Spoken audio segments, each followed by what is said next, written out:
ces temps de grâce 1370, une paix précaire s'est installée comme une éclaircie ensoleillée au milieu des nuages noirs d'une guerre que d'aucuns ont appelée la guerre de 100 ans.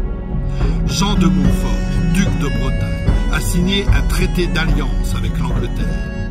La Bretagne, aux mains des Anglais, est une épine pour ce royaume de France, divisé et qui souffre la malmort.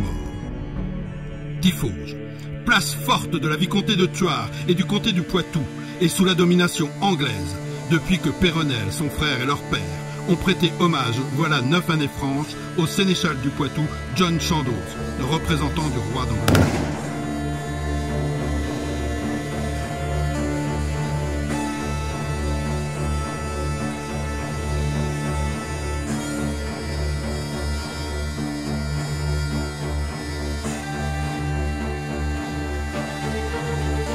Les grands de France veulent reconquérir la Bretagne et les braises de la guerre brûlent.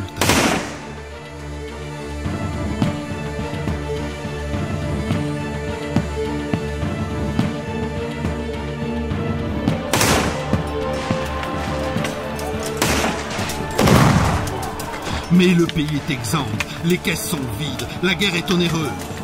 Outre la solde des mercenaires, tant d'hommes réquisitionnés sous les armes, c'est autant de bras en moins pour cultiver la terre et remplir les greniers de blé et de céréales.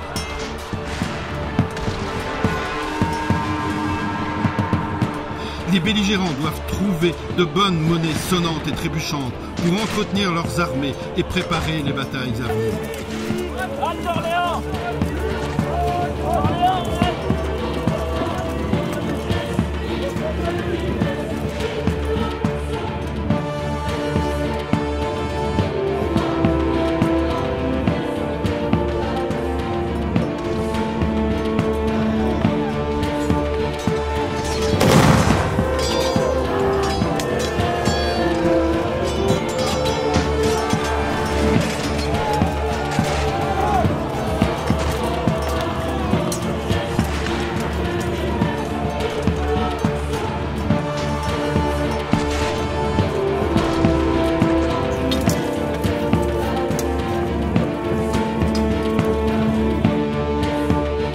Édouard III, roi d'Angleterre, a fait de considérables gains territoriaux. Le Poitou, l'Aquitaine, la Guyenne et une grande partie du sud-ouest sont désormais entre ses mains. Tiffauges est aussi à la croisée de la Bretagne, du Poitou et de l'Anjou. Cette pauvre Anjou, qui malgré les termes du traité de Guérande et du traité de Brétigny, subit les chevauchées des capitaines anglais. Villes et campagnes souffrent des rapines et pillages des grandes compagnies. Le duc d'Anjou doit aussi préserver les villes et territoires établis le long de la Loire qui lui permettent de contrôler le trafic fluvial. Messieurs, armes levées!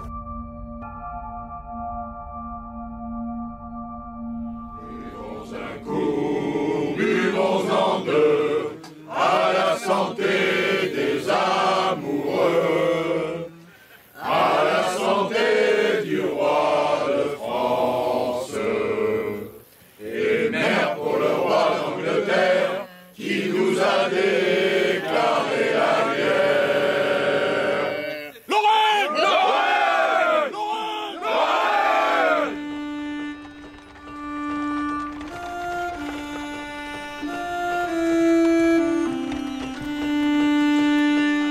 La vie au château s'organise. Peyronel tient à ce que ses dames de compagnie et ses gens conservent leurs us et habitudes. Le moral n'en est que meilleur. La victoire passe aussi par ces femmes qui, même si elles ne combattent pas, apportent aux hommes d'armes sérénité et confiance. L'Anglais est loin. Peyronel ne peut compter que sur elle-même et ses vassaux pour alimenter son trésor de guerre. Aussi, elle décide cette année de donner à la foire de la Saint-Michel, qui a lieu tous les ans, encore plus de magnificence et d'ampleur.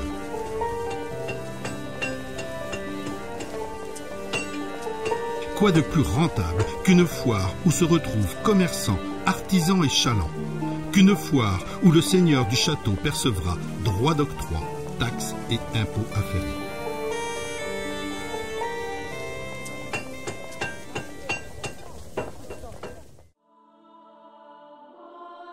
per omnia saecula saeculorum. Amen. Fortifiez votre cœur et votre âme. Et d'ailleurs, j'insiste sur la fortification de l'âme. Ne croyez pas que des armures sont des flèches, des traits à poudre que nous entendons tonner, des coups d'épée. La parole de notre Seigneur Christ, rapportée par Luc, nous engage à fortifier notre âme en vue de résister à l'adversité, y compris quand des actes très creux sont perpétrés à notre rencontre. Rappelez-vous, parce qu'il dit, on haïra. Notre Seigneur Christ est le chemin, la vérité et la vie.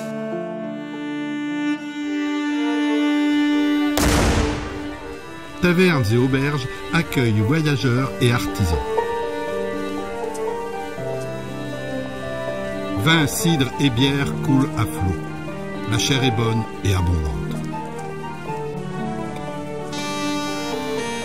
Le château résonne, des sons, de la musique et des chants. Des voix des commerçants et chalands marchandant les fournitures exposées. Quelques moments de paix dans le château assiégé.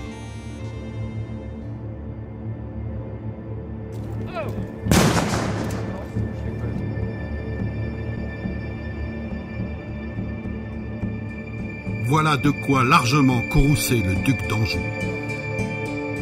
Il est grandement temps que Tiphos retourne dans le giron du royaume de France.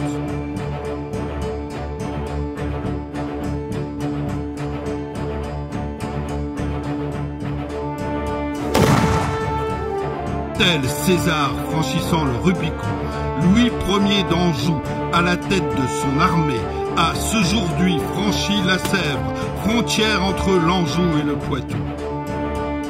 Alea iacta est, le sort en est jeté, et il est bien décidé à reconquérir cette terre.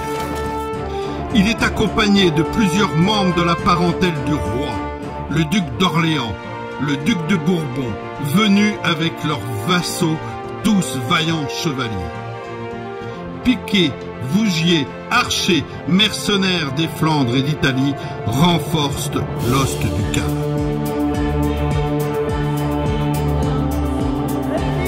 Et Spiritus Sancti. Amen. Amen.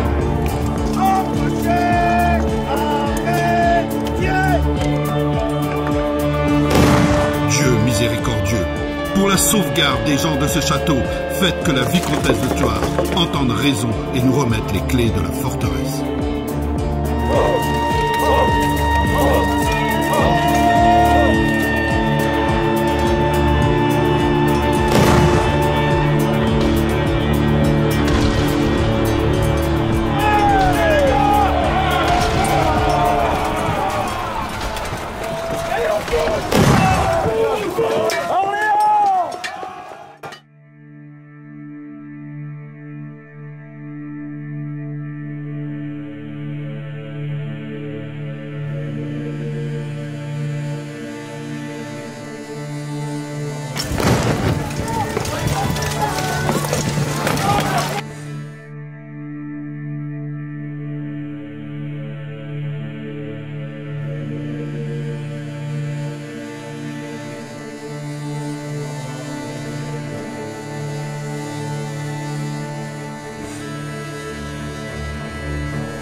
Demande de vous agenouiller. Père,